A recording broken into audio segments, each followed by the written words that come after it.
Oi, pessoal, boa tarde. Hoje estamos retornando com nossas aulas, com mais um dia de aula, né, com nossas aulas online. E hoje nós teremos um conteúdo que para algumas pessoas será um conteúdo novo, certo?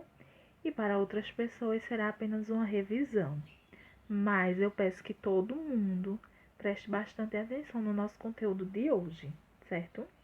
E vocês também podem acompanhar esse conteúdo pelo livro, a partir da página 72. Hoje nós vamos falar um pouquinho sobre cadeias alimentares, certo? Então vamos lá para o nosso conteúdo.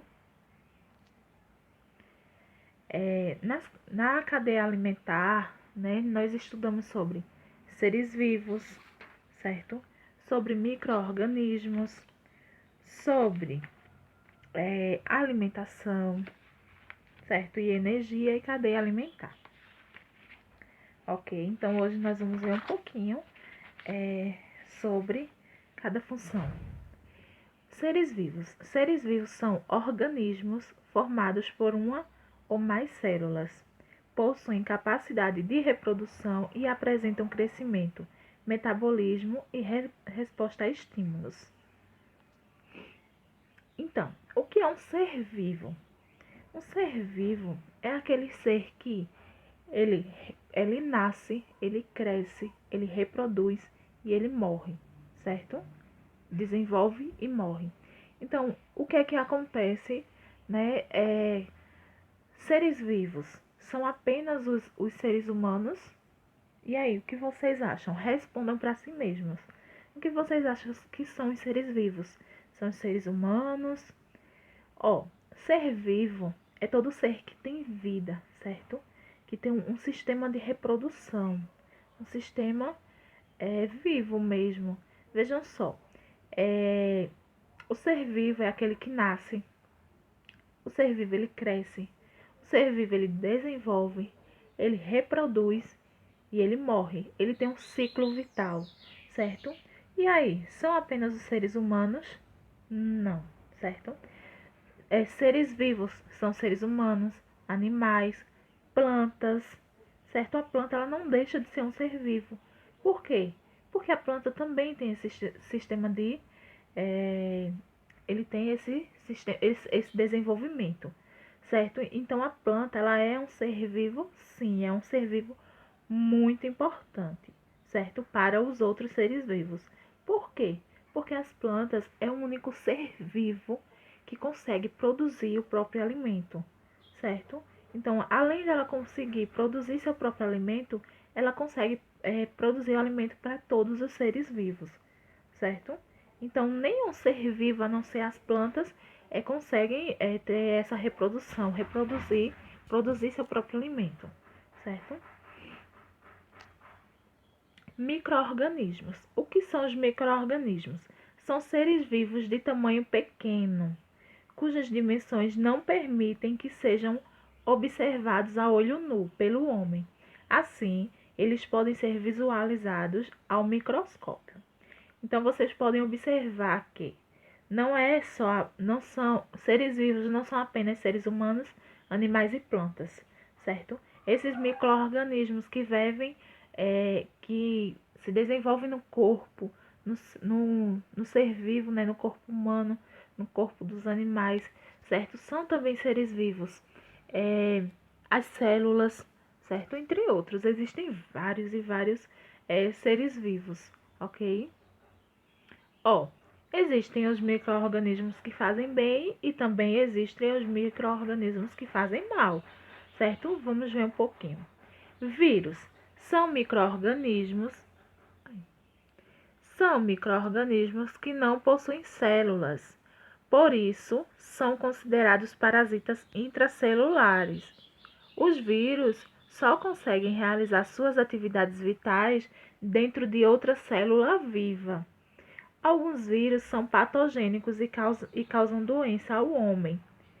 Alguns exemplos são gripe, sarampo, febre amarela, meningite, cachumba, hepatite, AIDS e varíola, certo? Então vocês podem observar que os seres vivos, né, eles precisam de outro ser vivo para sobreviver, certo? Sem outro ser vivo, ele não vai sobreviver. Ele sobrevive por um tempo, mas ele acaba morrendo, certo? Bactérias podem ser encontradas em diversos ambientes e são capazes de suportar condições ambientais e inóspitas. A maioria dos seres vivos.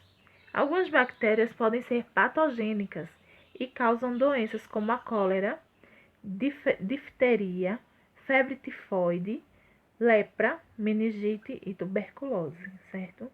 Então, as doenças que nós vimos anteriormente, elas são causadas por um vírus, certo? E as que nós citamos agora por bactérias, certo? Então, existe essa diferença de vírus e bactéria. Vocês podem observar aqui, ó, na imagem, tá vendo? Como é a definição de vírus e a definição de bactérias, certo? Fungos possuem diversos tipos de habitat, visto que são encontrados no solo, na água, nos vegetais, nos animais, no homem e nos detritos em geral. O cogumelo é um tipo de fungo que é muito apreciado na culinária, sendo fonte de proteína.